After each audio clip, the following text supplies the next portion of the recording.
Hi everybody, I just wanted to do a quick video for people who are thinking about playing the original Stalker Trilogy, and I'm going to be discussing this in terms of console, but this applies to PC as well, because as we know, at the time of recording this video, at the beginning of October 2024, Stalker 2 is just on the horizon, just over a month away, and we'll be able to play that. But you may well be thinking, well, actually, I tell you what, I don't really know that much about Stalker, and I want to know more about the lore and the history and the game, and in order to enjoy Stalker 2 more, I'm going to play through the original trilogy. So I'm going to just talk about how long it took me to play through all of the original games, and again, this will be on console as part of the Stalker Legends of the Zone pack you can buy. So on console, what they've done is they've kind of improved some of the quality of life of the original games, some of the graphics, and took out quite a few of the bugs. And it's highly recommended. I would say, if you're interested, give it a go. Obviously, they're very cheap to buy and play on PC, and they're very cheap sometimes to buy on console, on PlayStation or Xbox, because it goes in a sale, and you can buy them either as a pack of all three or individually. So, how long will it take you to play these games? And also, I guess, which ones should be playing? So, let's come out of here, and let's instead go into my achievements here, and then what we can do is here, if we press the right button, we can go down. Let's start with Shadow of Chernobyl. So if we go look at Shadow of Chernobyl, you should be able to see that I spent in Shadow of Chernobyl, what's that, 48 61 hours in Shadow of Chernobyl, which is quite a long time. I didn't complete everything. I did quite a few of the side quests and enjoyed myself, and I spent probably about 10 hours making videos as well. So if we take 10 hours off that, so that would be 48 plus 10, so 58 hours. So that's quite a long time, isn't it? Now, if you mainline all the quests, you could probably do it a bit quicker, but one of the common things across all of these games is, although they're single player semi-open world apocalyptic story-based shooters, they're long. They really are, and when you're playing them, it's best not to try and rush, because then you'll be losing some of the experiences that you have as working through them, because they are old as well, so the quality of life and the graphics you get in modern games aren't there, so they can get a bit frustrating. So as you can see, Shadow of Chernobyl, quite a long game to play.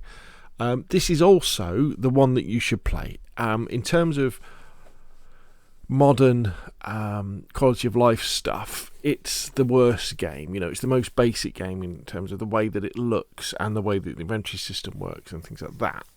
But I think this is the one of the original three where you play as a stalker. You play as a looter, a kind of someone who goes into the Chernobyl exclusion zone to find these unusual artifacts that have these special powers that you can sell on.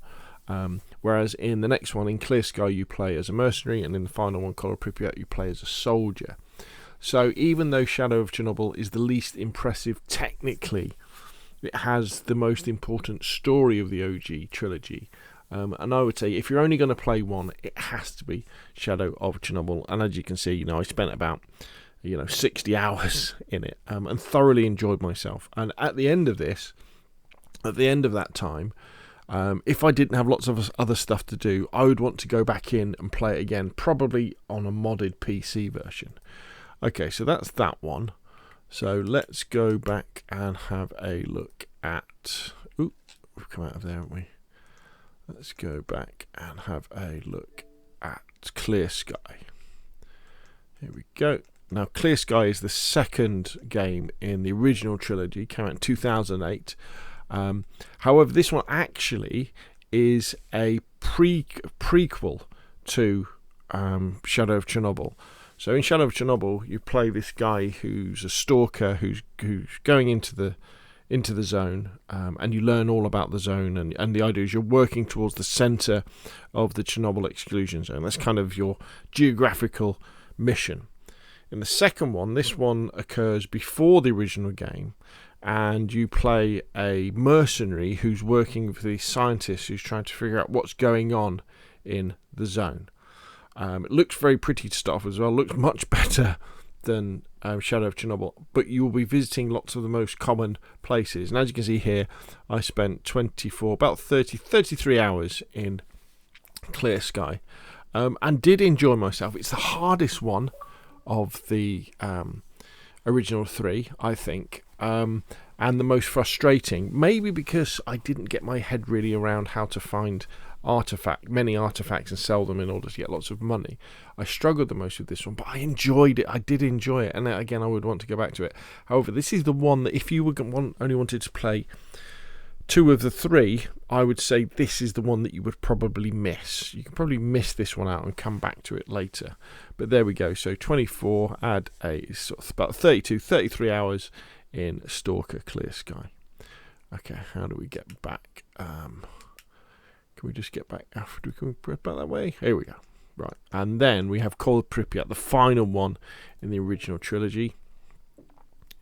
And if we come down here and go to the stats, you can see that I spent 34, about 37 hours in Call of Pripyat, the final game. Now, in this one, I didn't do all of the side quests. Obviously, worked my way through the main story. Did quite a few, though. This is the one that I enjoyed the most in terms of it being a video game. It's the most polished of the original trilogy. I still think you can't really just play this one, because you always want to play Shadow of Chernobyl, because that's the one that's introducing you to the core concepts and the core locations in the Stalker universe, whereas you don't visit all of those locations in Call of Pripyat. However, Call of Pripyat is the best video game of them. But again, remember, it's from 2009, so you know it's from quite a long time ago. But it's very playable. And I enjoyed myself in it. I might even say this is the one that I enjoyed myself the most in terms of a video game. Now, with all of them, although they're shooters, actually it's the original one, Shadow of Chernobyl, that has the best shooting, because Call of Pripyat and Clear Sky have this crazy thing that I don't remember from Shadow of Chernobyl, is when you're strafing from left to right, if you're aim down sight, you kind of wobble a bit. It's a bit strange to describe. But the way that you get around that is by hip firing, basically, with your machine guns, and that kind of gets around that. So there we go. So in my opinion, as you can see, it's probably going to take you 5 complete days to play through all of them. So that's quite a lot of hours in. That's like over 100 hours to get through them, because there's a lot of game to them. And I would suggest maybe if you're kind of trying to do this before Stalker 2 comes out, I would say just play Shadow of Chernobyl. But what I think you will find is you will play Shadow of Chernobyl and you'll enjoy it so much you'll want to head into Clear Sky and you'll want to head into Call of Pripyat, because the Stalker games, although they are basic, although they are old, they hark back to a period of video game history when games were a little bit more simple. They didn't completely hold your hand in telling you what to do, so you do have to think a little bit. You do have to go online and look at guides and things like that. But they are modern enough to have sort of graphics that are acceptable and gameplay that's acceptable. And I've thoroughly enjoyed myself with all 3, and I'm just hoping Stalker 2 can shine a light on those and be almost as good as those, and I'll be very happy indeed. So there we go, playing the original Stalker series on PlayStation or Xbox. I was playing on Xbox, had a great time. Highly recommend it, and highly recommend it as a precursor to when Stalker 2 comes out. I'll put all the full stats in the description below this video. What do you think, though? Have you played any? Are you looking forward to playing any? Are you looking forward to playing Stalker 2? That's enough from me, and of course I'll see you again soon.